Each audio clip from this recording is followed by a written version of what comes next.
Ok. C'est le moment tant attendu de la production.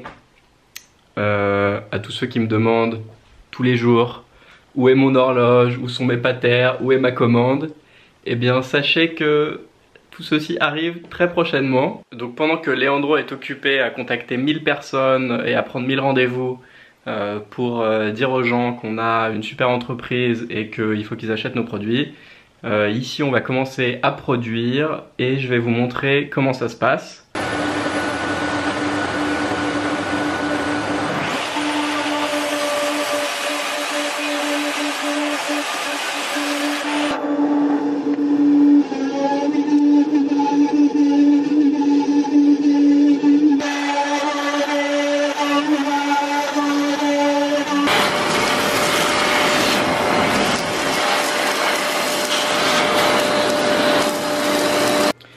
Ok, bon, c'était un peu bourrin, mais oui, ça c'est les avantages du métier. C'était un peu bourrin, mais ça s'est bien passé. C'est assez clean.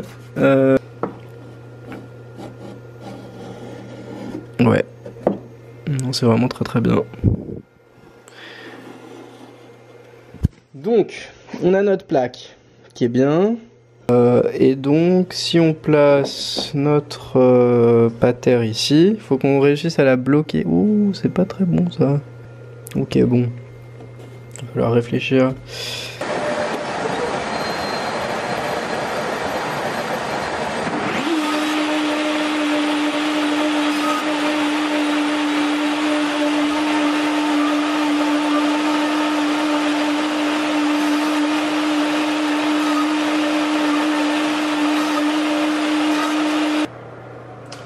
Donc, ça marche pas mal.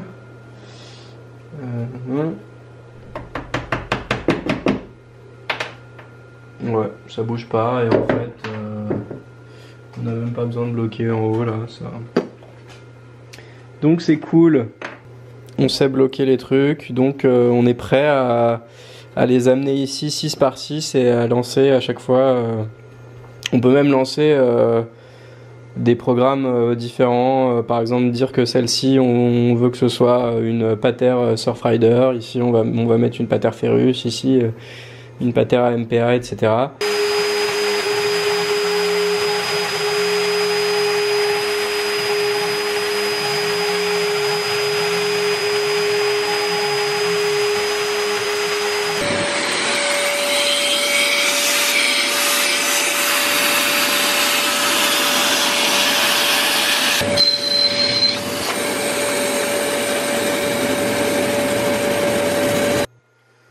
Et ben, c'est pas mal.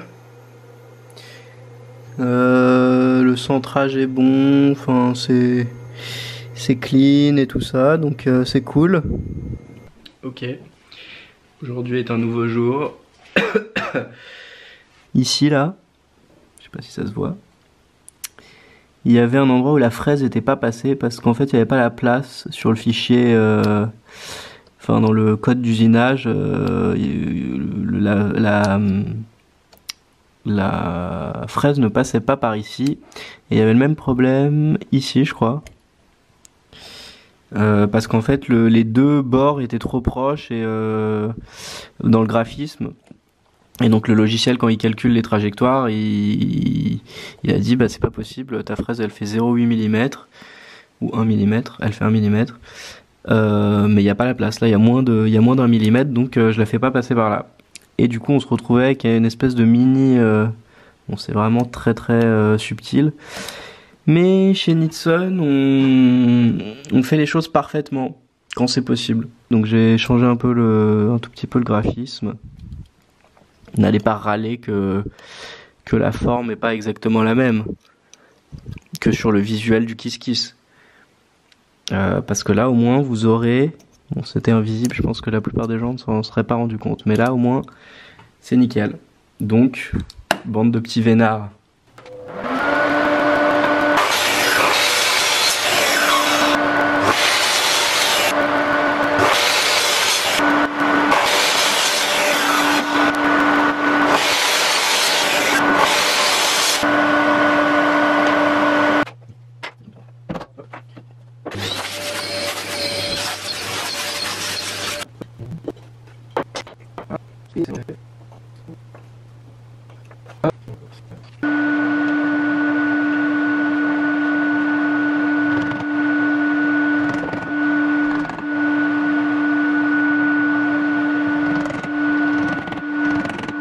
Ok. Aujourd'hui est un autre jour et hier soir j'ai mis la peinture sur les premières patères et donc on va voir ce que ça donne après rabotage, mais ça devrait le faire sans trop de problèmes.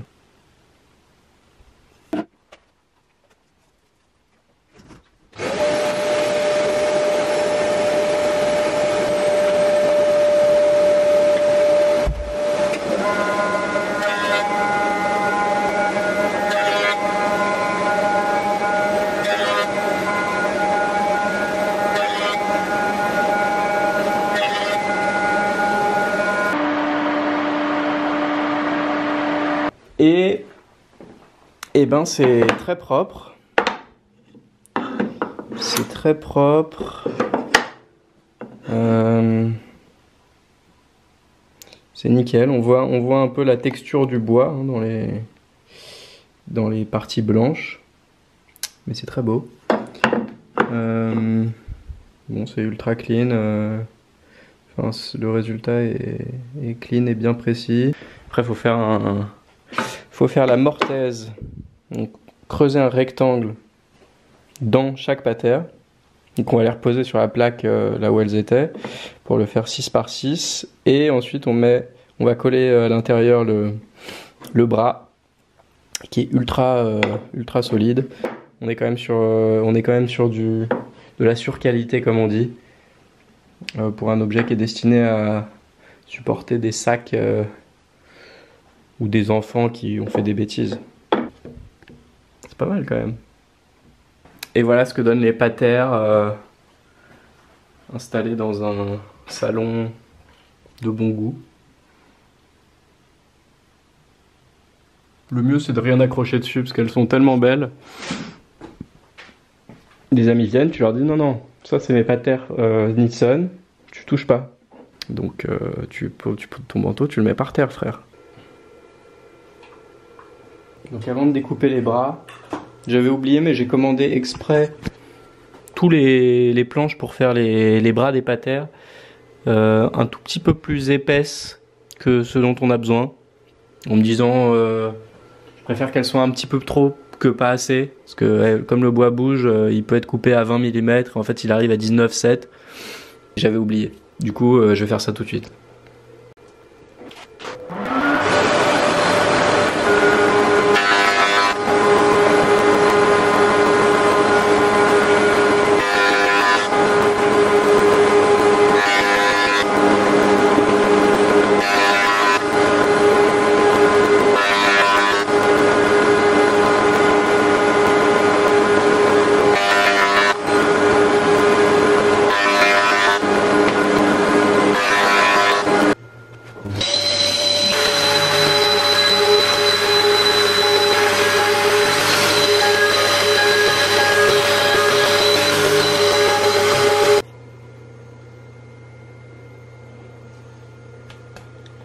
Donc là on a préparé l'étape d'après en fait qui consiste à enlever ce qu'il y a là, mais si on ne faisait pas cette petite étape, oula il y a un peu d'arrachage, justement c'est pour éviter que les petits morceaux notamment sur le bord partent en éclats, qu'on passe avec une plus petite fraise d'abord qui est un peu moins agressive.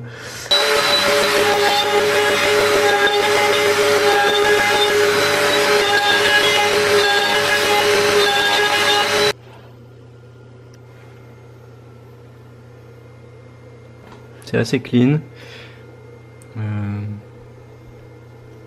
Il y a un tout petit peu d'éclat, mais c'est assez minime. Je sais pas si je pense pas que ce sera visible une fois qu'on aura mis le bras à l'intérieur. Un peu de travail manuel de temps en temps. C'est plutôt sympa. Bon, il me restait un bras qui traînait. Donc j'ai testé. Et ça rentre, mais il y a trop de jeu. Il y a trop de jeu pour que le collage soit bien fait. Donc en fait, là j'ai mis 0,1 mm de jeu. C'est trop. On va mettre peut-être 0,05.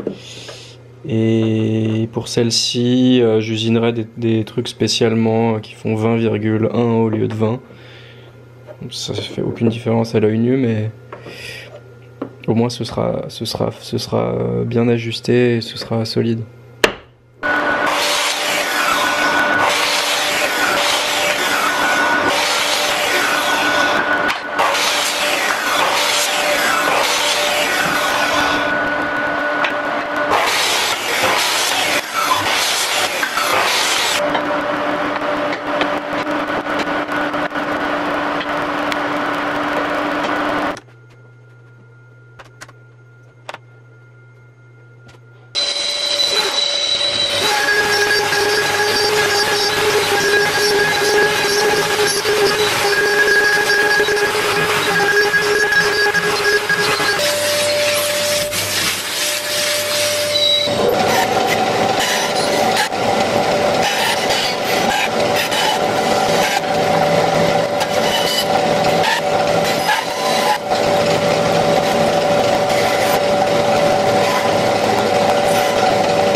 Alors, ça s'est pas mal passé.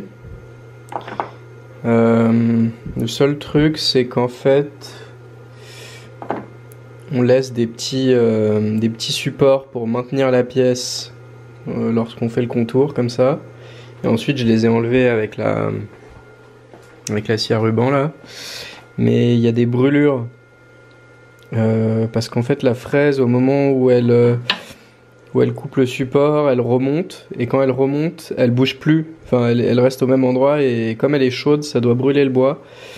Et comme il y a un support devant et deux derrière, on se retrouve avec des brûlures à chaque fois qu'elle remonte et qu'elle redescend pour laisser la matière à cet endroit-là. Ça a fait des brûlures. Derrière, c'est pas grave parce que ça rentre dans la patère, ça se voit pas. Par contre, ici, c'est problématique. Donc j'ai fait un petit système ici pour recouper même pas 1/10 de millimètre au bout de la patère pour que ce soit nickel. Donc ça marche bien, mais ça, bon, et puis c'est rapide, c'est pas un problème quoi. Mais en fait j'ai pas voulu, on aurait pu on pourrait aussi les couper ces trucs en les collant avec du double face, mais comme on en a plein à faire, je vais pas. Enfin, c'est du gaspillage de scotch, et puis c'est pas top d'utiliser du double face. Donc je vais les recouper toutes ici là. Ce sera vite fait. Enfin, c'est même pas recouper, c'est vraiment effleurer le bout avec la lame pour enlever la petite couche avec la petite trace de brûlé. Voilà, mais sinon ça marche plutôt bien, c'était assez rapide de tout couper. Ah oui, on voit que elle est un peu noircie là. Elle a peut-être chauffé un peu, je sais pas, peut-être qu'on n'est pas allé assez vite, elle tournait trop vite.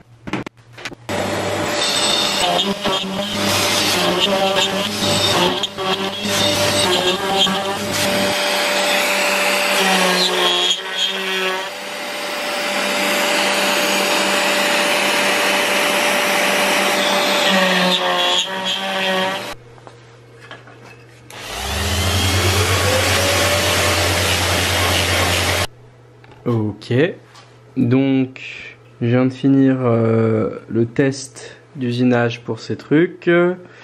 Il n'y a plus qu'à mettre les plaquettes. C'est des plaquettes qui sont découpées au laser dans de l'acier d'1,5 mm d'épaisseur, et c'est de l'acier qui est brossé. C'est très joli.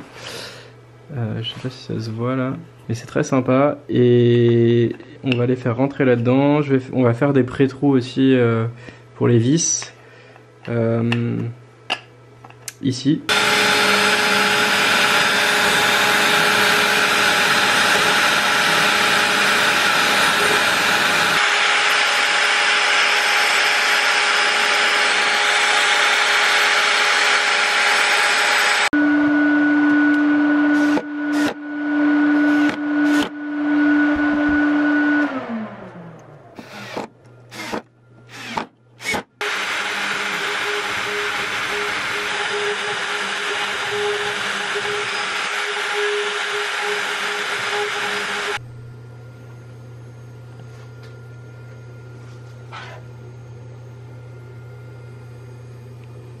Il y a juste une opération pour faire un petit chanfrein sur toutes les arêtes. Ce sera beaucoup plus agréable, comme on voit ici, peut-être. Voilà, il y a des chanfreins. Toutes les arêtes sont cassées en fait, enfin sont pas cassées au sens propre, mais on va faire ça.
Et voilà, les bras terminés.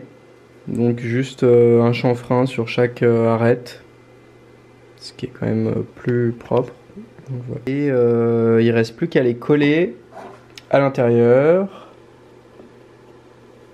Et là, l'ajustement est bon normalement. Il faut que ce soit un peu dur à rentrer pour que le collage soit parfait. On n'a plus qu'à les coller à l'intérieur. L'ajustement est nickel cette fois, et on va juste finir en mettant une petite couche de la Blanchon Environnement, qui est une huile environnementale, écolabel, etc.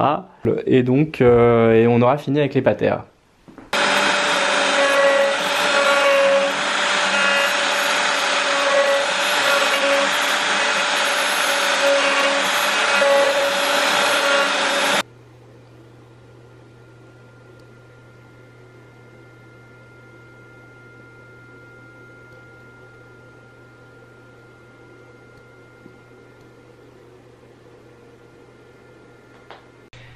Voilà, donc ça conclut la description de fabrication des patères.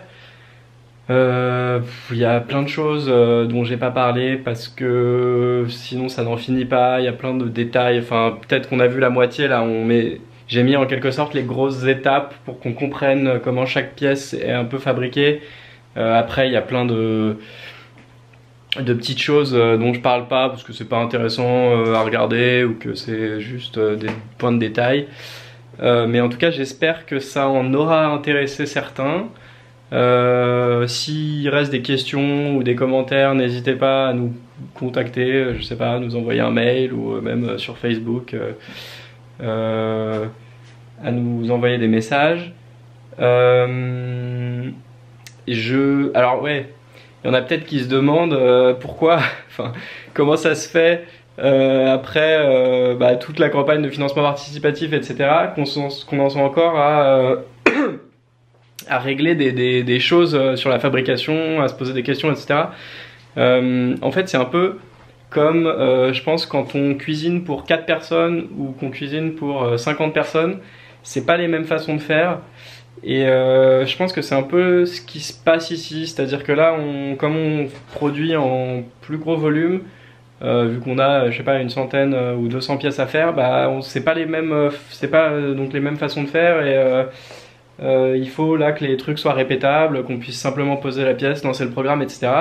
Et bah, on peut plus faire les pièces une par une comme on faisait. Et bon, quand on fait une pièce, c'est facile, on peut prendre le temps de faire ceci ou cela. Mais là, il y a des tas de choses qu'on doit mettre en place pour que bah, les choses soient fluides et puissent s'enchaîner de façon efficace.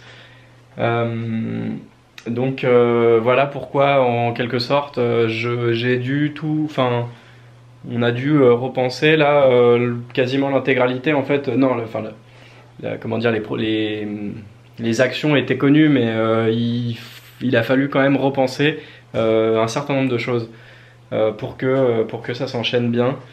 Donc là, l'atelier, c'est le gros bazar parce que j'ai fait les trucs un peu un par un et je posais les machins, etc.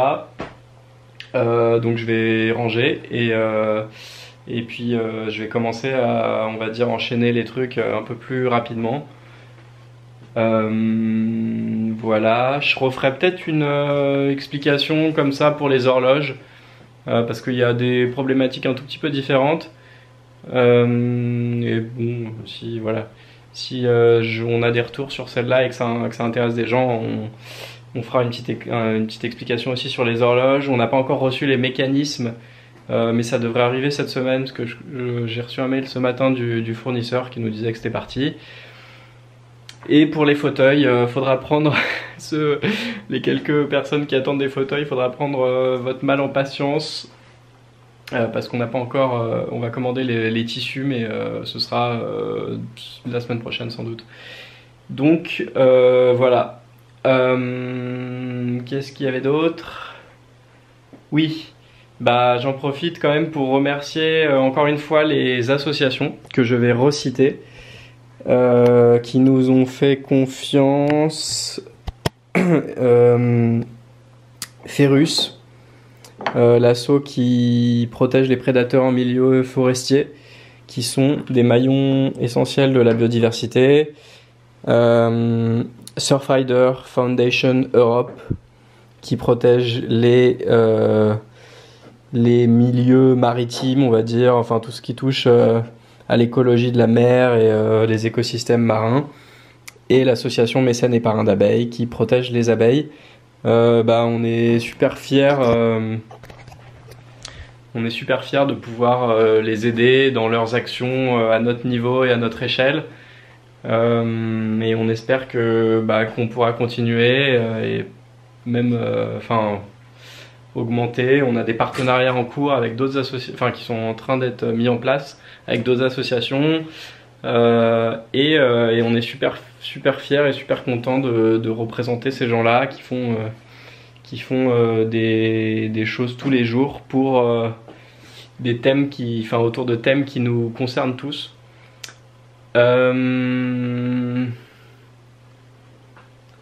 Voilà. Et bon ouais, pour conclure sur cette présentation un peu de nos process et tout ça, je pense que c'était important pour nous, en tout cas, on pense que c'est important de se poser la question de comment sont faites les choses, surtout à l'heure actuelle où certaines choses, on préfère pas savoir comment elles sont faites, et nous on pense que c'est bien de se poser ces questions-là, et on essaye de faire les choses bien à notre façon, et voilà, n'hésitez pas en tout cas à nous poser des questions, à ouvrir des discussions sur certains points que vous jugez importants, et on vous répondra avec plaisir. Et voilà, donc à bientôt et merci.